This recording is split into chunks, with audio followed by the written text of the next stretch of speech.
Well, she must have misjudged my height and took the box away.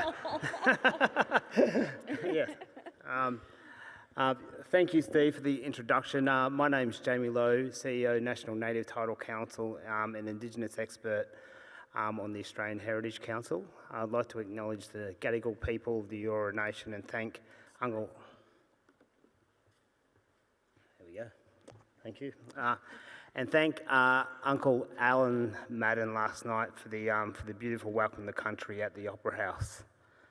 I'd also like to acknowledge all First Nations people in the room here today that have travelled the lands and the waters from across the globe to speak about their heritage and the importance that ICOMOS plays in protecting that on a global scale. But of course, we're playing a role within that, within a national scale, but we must not forget about the fights out there with our First Nations brothers and sisters, that the continued fight on a daily basis for them to protect their heritage on the ground every day out there in the communities.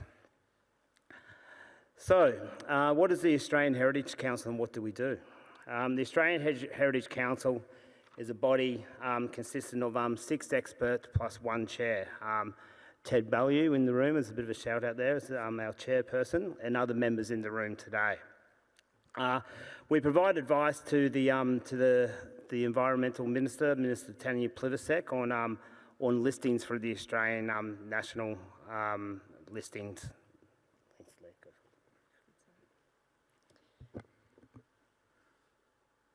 I also would like to acknowledge the Gadigal of the Eora Nation and thank them for allowing us to meet on their beautiful country. It's just a touch warmer from where I am, a couple of hours south by plane. So the Australian Heritage Council has been working on several fronts to improve the nomination, assessment, protection and promotion of First Nation heritage places around this great country. In our work, we are guided by a document called Dawa Nilan, a vision for Aboriginal and Torres Strait Islander heritage in Australia, and the best practice standards in Indigenous cultural heritage management and legislation. The document was developed in 2020 by the chairs of Australia's national, state and territory First Nations bodies. These 2 documents together provide us with an extensive roadmap for improving approaches to First Nations heritage management in Australia, particularly in implementing 2 of 4 visions of Dawa Nilan. The first one being that Aboriginal and Torres Strait Islander heritage is acknowledged and valued as central to Australia's national heritage. And secondly, Vision 4, which is that heritage is recognised for its global significance. In 2021, the Australian Heritage Council also developed a policy on free, prior and informed consent, or FPIC for short. This policy outlines Council's approach to engaging with First Nations communities during the assessment of heritage places. Realising the policy's intent in practice has seen a number of complexities. Operational questions such as from whom it should be sought, at what stage in the assessment it should be gained, what form that should consent take, and how it interacts with other legislation have still been answered only recently. We are also working on a very important project to understand how we can increase the number of nominations of First Nations places around the country. In the last 10 years, we've seen a significant drop in the numbers, which may be linked to the introduction of other schemes such as Indigenous protected areas, which are in fact managed by our First Nations groups in accordance with their traditional owner objectives. Jamie and I are very keen to talk this week to learn from other First Nations colleagues from communities around the world and share ideas.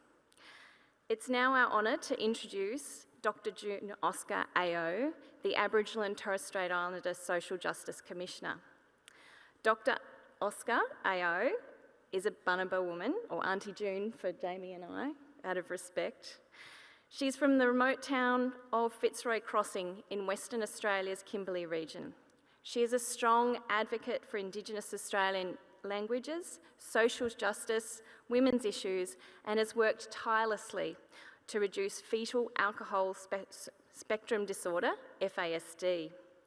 Dr. Ofska has held a raft of influential positions in this country, including Deputy Director of the Kimberley Land Council, Chair of the Kimberley Language Resource Centre and the Kimberley Interpreting Service, and Chief Investigator with WA's Lily One project addressing FASD.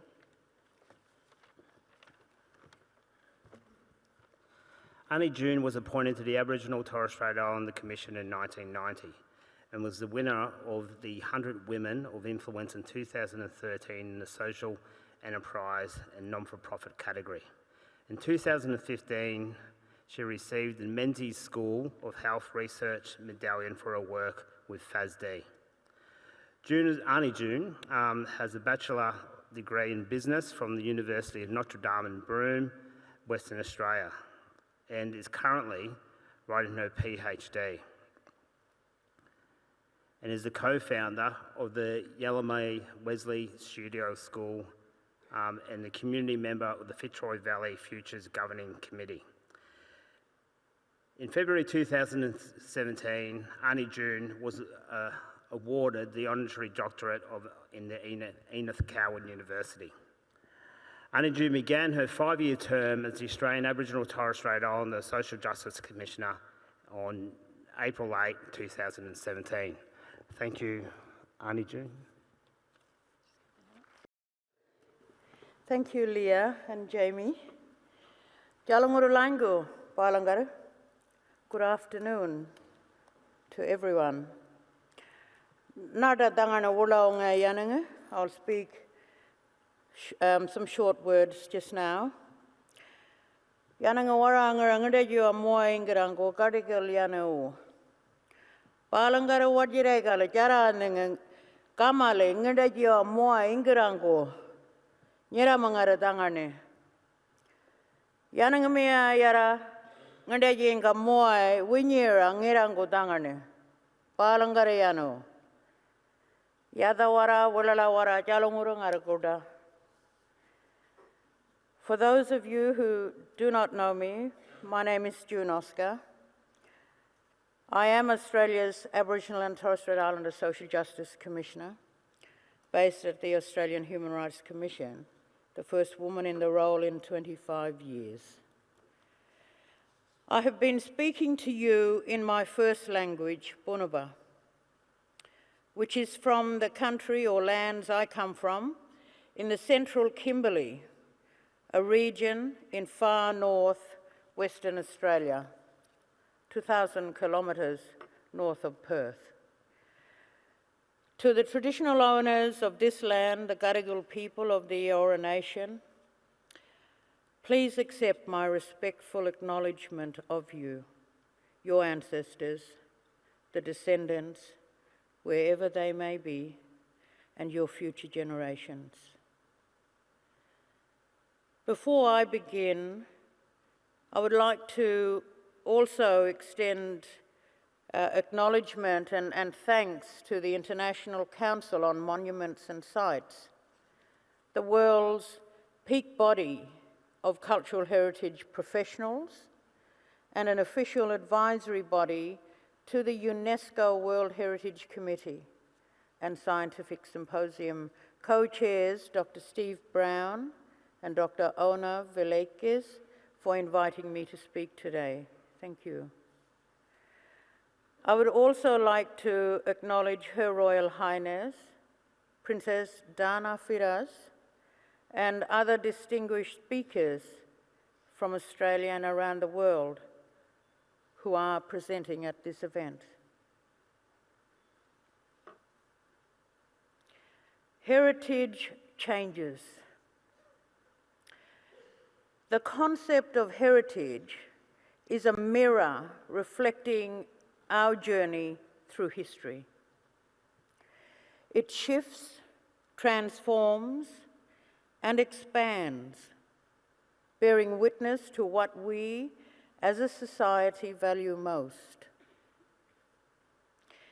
It is, I have no doubt, you will all agree, critically important that we preserve our heritage, to understand ourselves and the world around us in the present and meet the challenges of the future, we must have a firm grasp of what has come before us and has shaped the landscape and the social, political, cultural, and economic structures we live within. In this sense, there should be no tension between preserving our past and adapting to new challenges.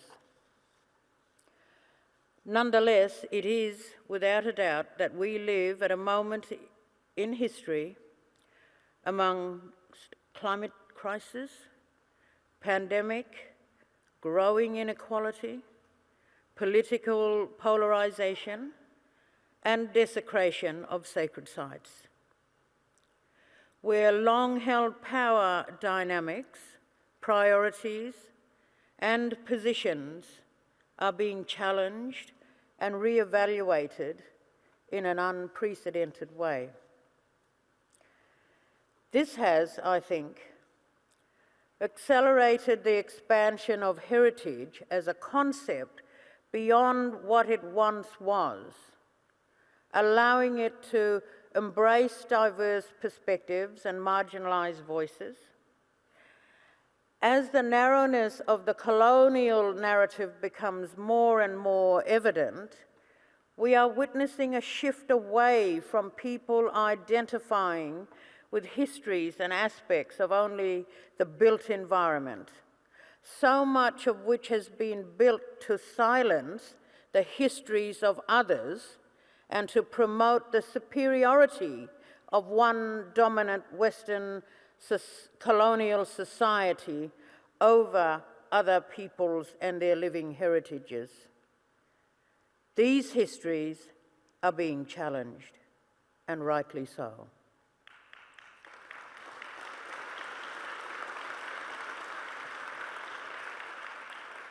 In this referendum year, the first in this century to give our First Nations peoples a permanent voice in the birth certificate of this nation, we are challenging these narratives and giving life to the wisdom of our ancestors and the rich knowledges contained across all our communities. We are at a moment in history with unprecedented challenges, but before us we have one of the greatest opportunities to change the future for the betterment of everyone. Soon after I commenced as Commissioner in 2017, I launched the Wiyaniyu Tangani, meaning Women's Voices, project. Other than the work of the Aboriginal Women's Task Force in 1986, nothing like this had ever been undertaken specifically focused on the rights of First Nations women and girls as a national collective. My team and I travelled Australia talking to well over 2,000 women and girls in urban, regional and remote areas in every state and territory. We allowed women and girls to speak about all facets of their lives and to represent themselves as all of who they are. In 2020, the landmark Wiyaniyu Tangani report was tabled in the Federal Parliament.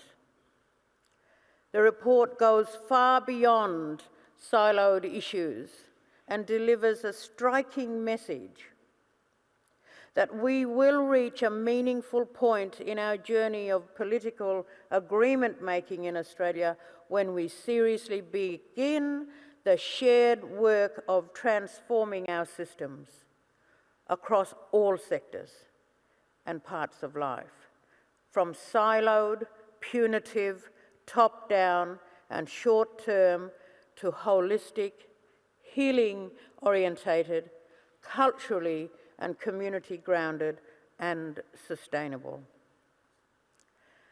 The report also highlights how vitally important our women's knowledges and ways of living are to driving this transformation.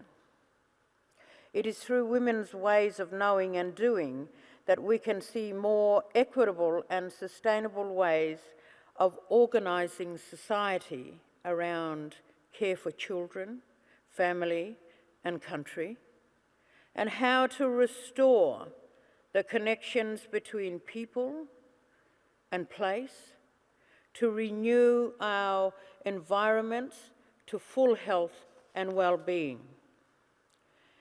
It is so critical that these knowledges and ways of working are shared and valued, because in the same breath, women also spoke extensively to the global and domestic forces that are leading to the ruination of country and destruction of sacred sites, as we saw with Juukan Gorge. They told me of extreme weather changes, seasonal harvests, thrown out of centuries-old patterns, and the worsening of floods and bushfires. Women offered a vision of how to confront and overcome these challenges and create a healthy and thriving society. From their collective voices, we captured the following vision for a future where, and I quote, "Our children are born surrounded by family, wrapped in community and kinship supports. From our earliest years, we are immersed in our languages and educated in our languages in balance with Western learnings, and we can choose to live on, access and have control over our homelands, developing and engaging in culture-based institutions and economies. Our knowledges, songlines and ceremonies are recognised for their worth and importance, and our laws are upheld, respected, intergenerationally transferred, and embedded within local, regional and national governance and decision-making. We have always known this way of being is possible. Our ancestors lived it. If we are to make First Nations women's vision a reality, we need a fundamental shift in the way First Nations people, knowledge and heritage is understood in Australia. The elements of this vision, self-determination, shared decision-making, governance over our land, institutions and economies, and the right to respect for and protection of culture, are all enshrined in the UN Declaration on the Rights of Indigenous Peoples. Together, these rights form the foundation of our health and well-being. To realise these rights in full, which we must, we have to appreciate that our living heritage embodies the essence of our existence, the 65,000 years and counting of our civilization. So you have an understanding of what I mean, let me take you back over millennia. We have existed as the human element of complex interconnected ecosystems. We have important roles and responsibilities to maintain ecosystem balance and health, and have fulfilled this through our cultural customs and laws. Singing, dancing, hunting, fishing, gathering, burning, planting, harvesting, and coming together with neighbours to interact socially and economically, and to take part in shared ceremonies. We are and always have been sophisticated civilizations. Our stone formations and fish weirs, our knowledge of the skies, lands and waters, the intricacy of our social systems and the careful governance processes we put in place have been developed over thousands of years and have supported thriving communities and ecologies. My ancestors and countries interconnection to and between each other and all things, the birds, the rocks, waters, skies, the sites, the spears and the coolamans, the bark and the plants. It is a system of exchange and reciprocity, which in the Kimberley we call Wunan, system of reciprocity, enabling an intricately woven web of sharing, giving and learning. The rituals of exchange in material objects and gatherings of ceremony and song network our entire existence into clear protocols of interaction, defining our language and behaviours in those instances of meeting. Our complex kinship and familial structures ensures our intergenerational responsibilities as custodians are maintained. For my Bunuba people, this relationship, law and knowledge carried within our language was decided at a very important location on Bunuba country, at a place called Jawi, by two men, Giringin, who is now an owlet nightjar, and Wadawi, who has become the spotted nightjar. When we see them today, we acknowledge that they are our relations. So, our words are not empty. By the act of speaking, everything is connected to everyone who has walked the land before us and who will come. Colonisation has been a devastating disruptor to this system, as it has been for many other First Nations the world over, across the Americas, Africa, Asia, and the Pacific. On this continent, 1788 marked the beginning of the British, not just transporting human cargo, but transplanting its entire economic, governmental, and judicial system onto our lands, which has threatened to eradicate the structures, values, and knowledge base of our First Nations civilization, the foundation upon which we rely in order, thank you, to thrive in every aspect of life. My Bunuba ancestors were not engulfed by the tidal wave of first British settlement, except for a few whispers of advancing danger. We had no prior knowledge that our countries connected to this vast continent had been pronounced terra nullius, a vacant land belonging to no one.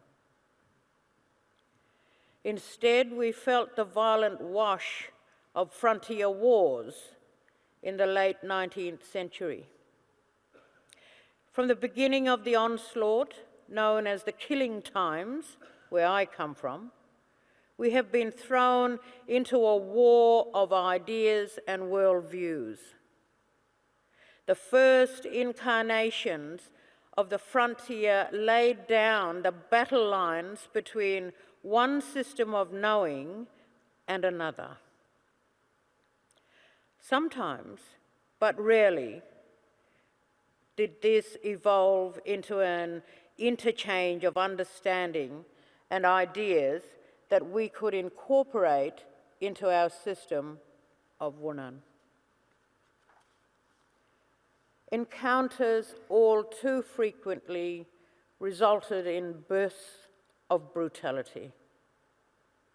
Our breadth and depth of knowledge of the land vanished beneath a conception of our people and the objects of our civilization as flora and fauna ripe for domination.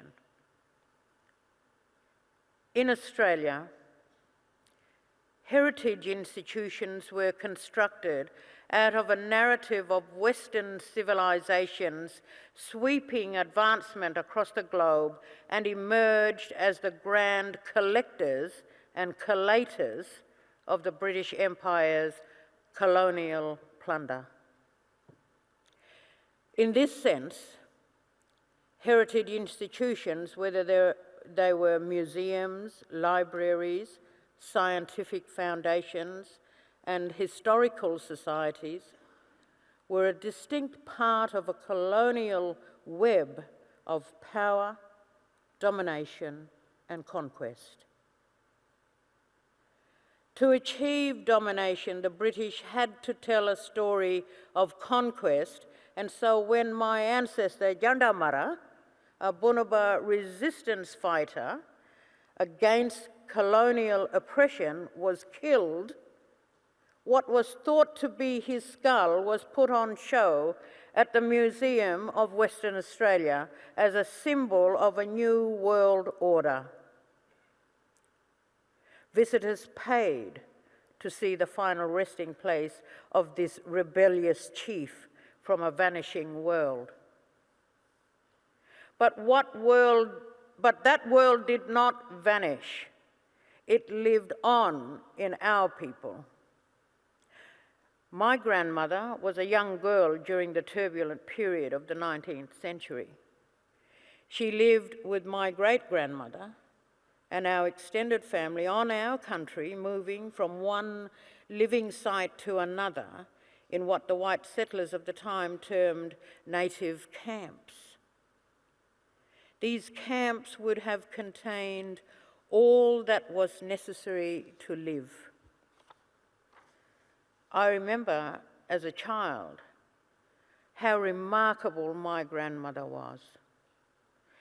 She knew exactly where the water was located in our dramatic country of tall grasses spreading out across the endless plains, spiky spinifex and boabs that seemed to lap at the feet of towering cliff faces and grow across the facade of the ranges, hiding the networks of caves deep within. She knew every animal, rock, and plant. She understood the interacting behaviours of the seasons and all creatures, small to big, on that land. She performed ceremonies to bring on the rain. She taught me how country bears witness to each of us carrying out our responsibilities. There is a cave on my Bunuba country to which my grandmother would take her children. My late mother showed me the place where they slept, where they would drop their digging sticks and tools, where they would make a fire. We visited many times.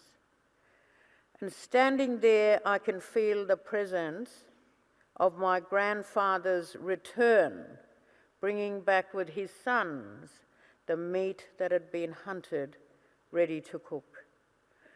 I can hear my grandmother's voice, taste the sounds and the smells of their life.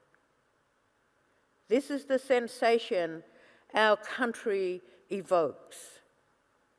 Layers of time are stripped away, and in an instant, the tens of thousands of years of our history washes around us all at once. It can be overwhelming. It is always reaffirming.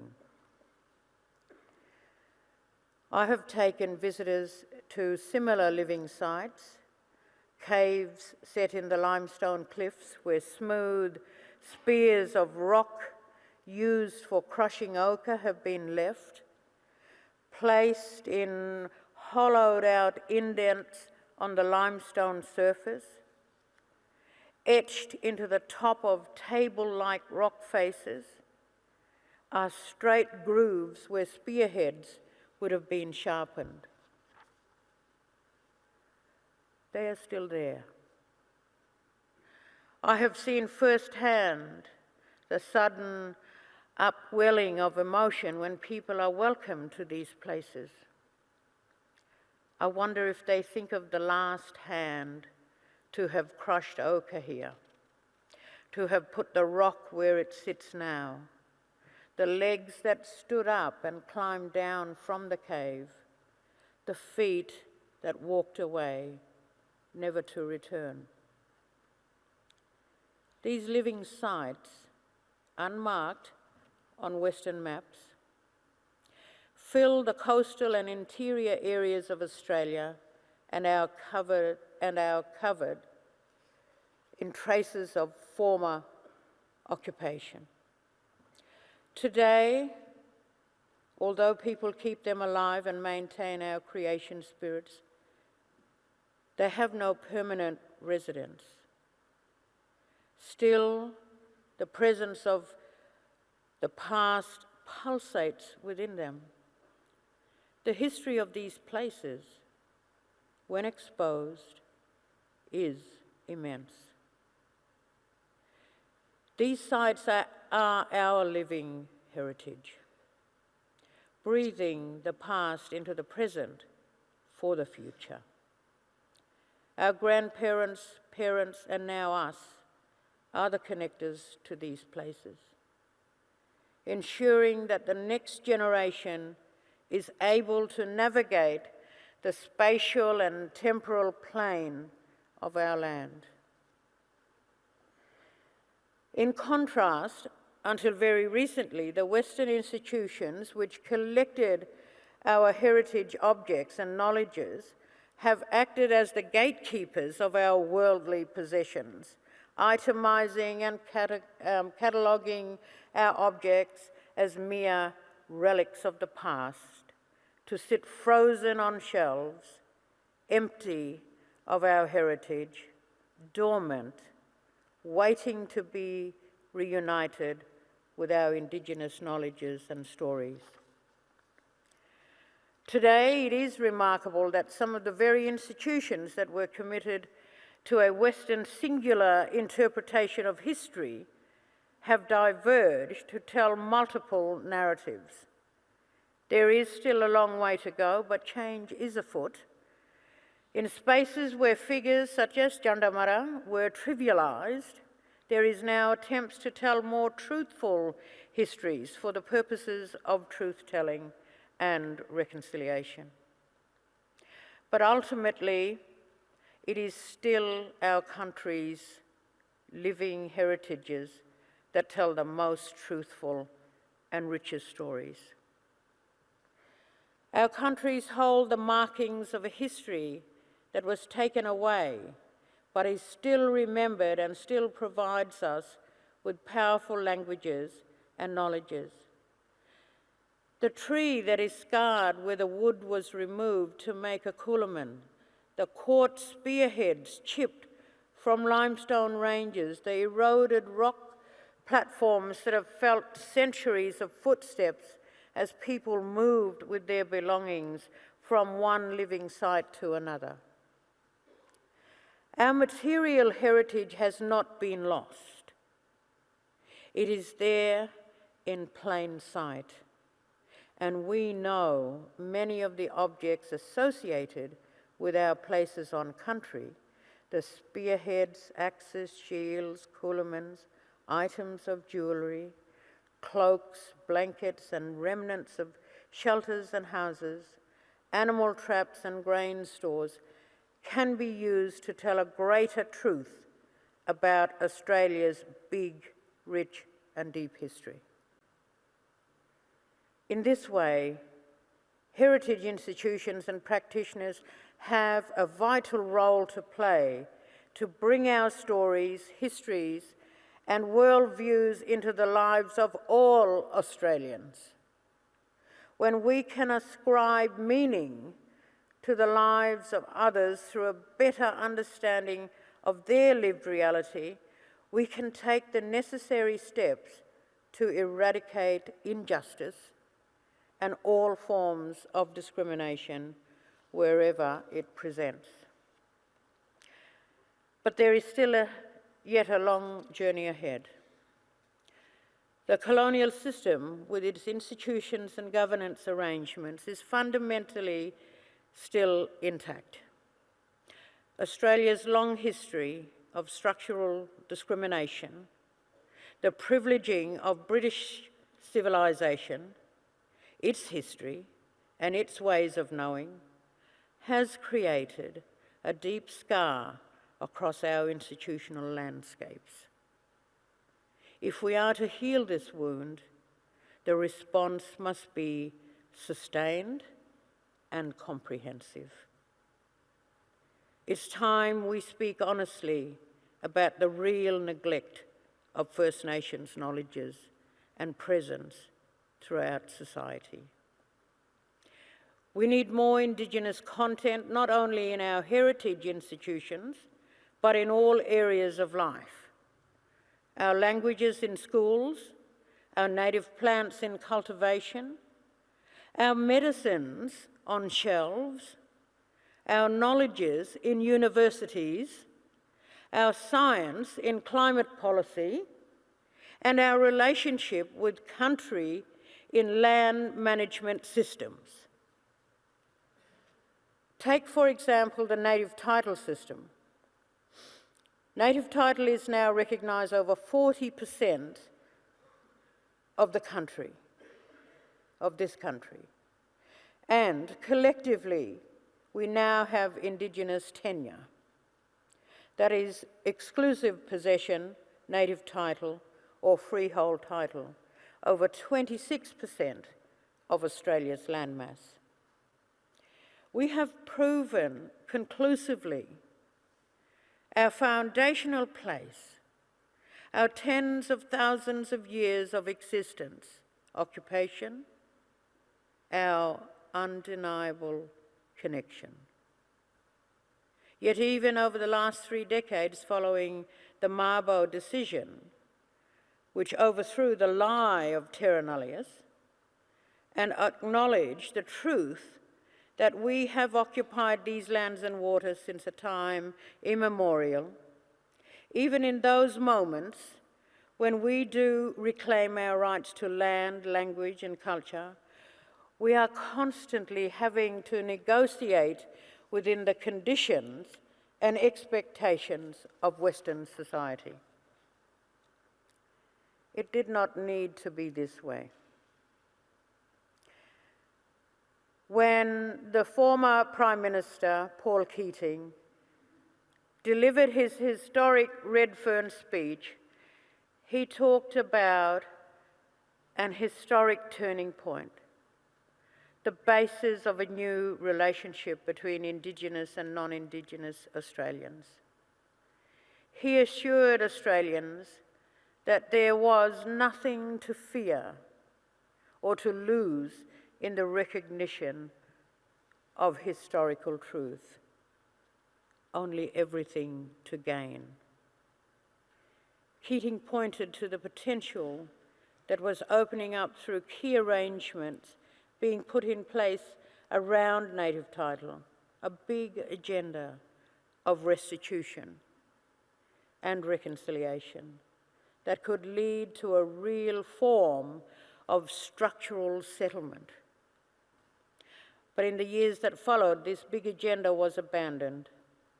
The social justice package would never eventuate. The Aboriginal and Torres Strait Islander Commission was de-established.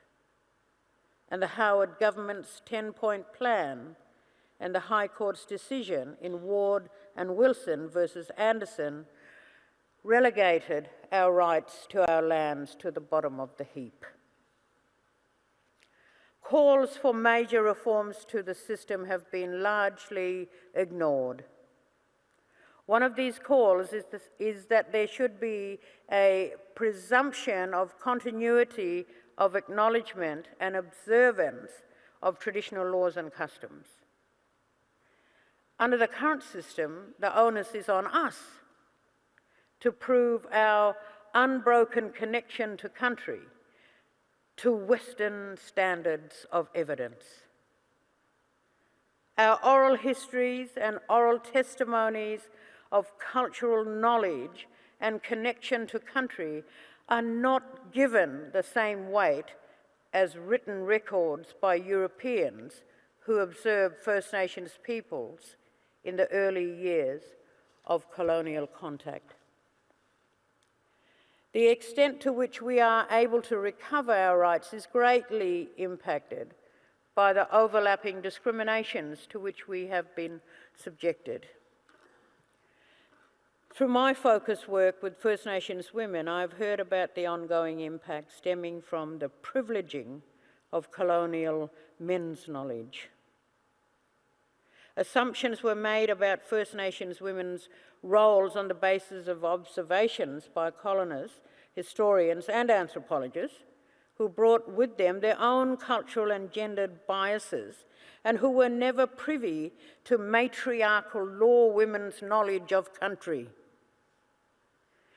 The cumulative result over the years has been the exclusion of women's cultural knowledge from the native title sphere and from the written record. Anthropologists have noted that this has contributed to the way that the anthropological work in native title has tended to be divided between women doing the genealogies and men doing the real stuff, like going out on country. This has, in turn, exacerbated the perceived gender divide and the implications for women being written out of roles regarding knowledge of country and land management.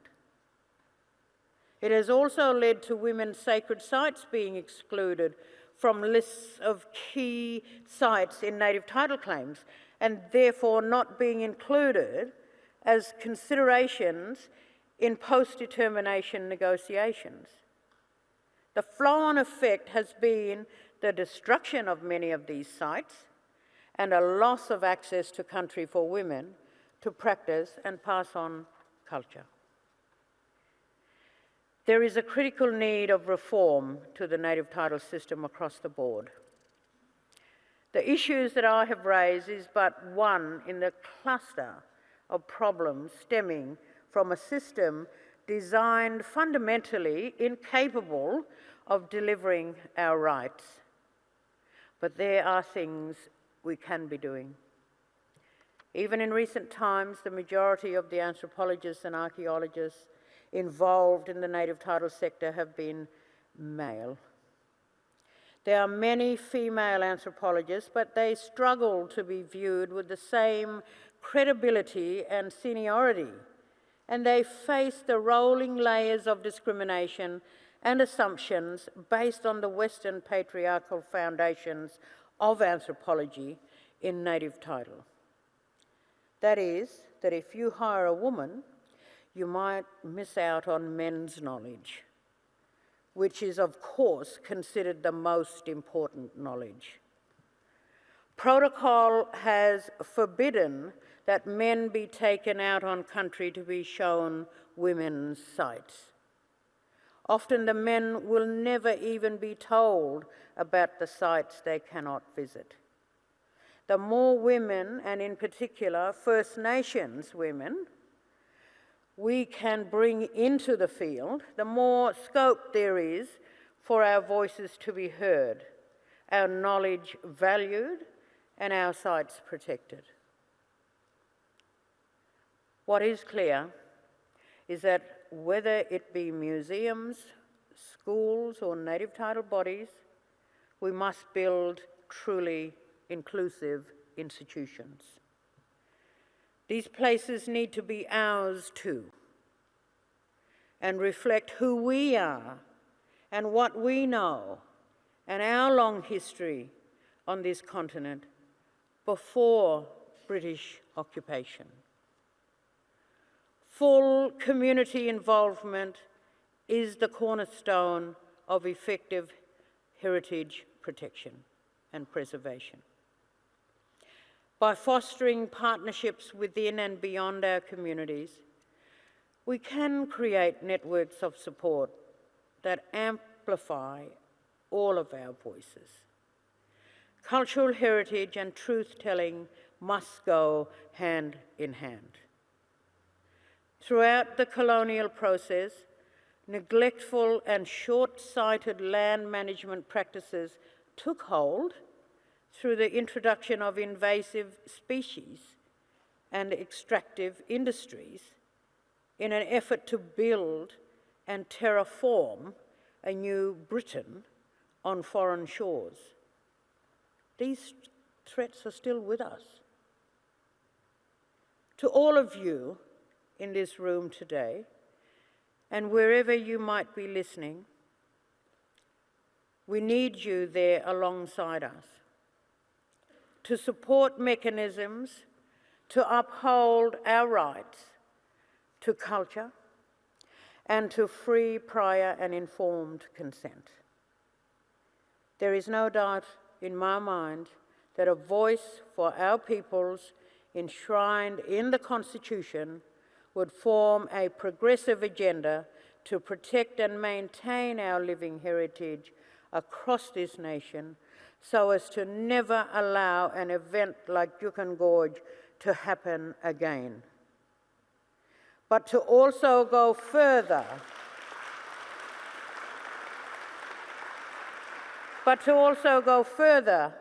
than protection and to look at heritage through the lens of environmental restoration and the support of thriving ecosystems so we can withstand and survive the severe threat of climate change.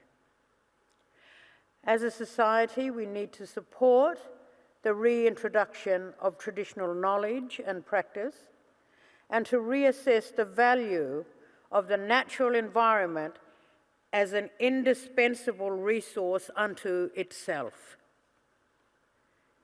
In Australia, governments have a tendency to backflip on heritage measures which uphold our cultural rights, and we can too easily slide back into the colonial mythology I have been describing, that our heritage is static and it gets in the way of Western economic progress. First Nations peoples are not standing in the way of the future. The progress we are standing in the way of is a dead end. Traditional knowledges are valuable technologies, ignored and neglected while the world's policymakers have been blinded by a fantasy of infinite resources and endless growth. We need recognition of the ancient knowledges we and other First Nations people hold and have finessed over time, which have kept diverse habitats and ecosystems in balance for millennia. We want to preserve this knowledge and places for eternity so we can all benefit from a healthy continent. If we don't, then the cost is unfathomable for all of us. Even after more than 2 centuries of colonisation, our knowledge of the animals and plants around us still exceed that of Western science. I know that me and my mob are constantly surprised when researchers come to our country, our traditional lands, and discover another new thing that we've always known was there. Government, the heritage sector, and the broader community can all play an important role in valuing the participation of people with this knowledge.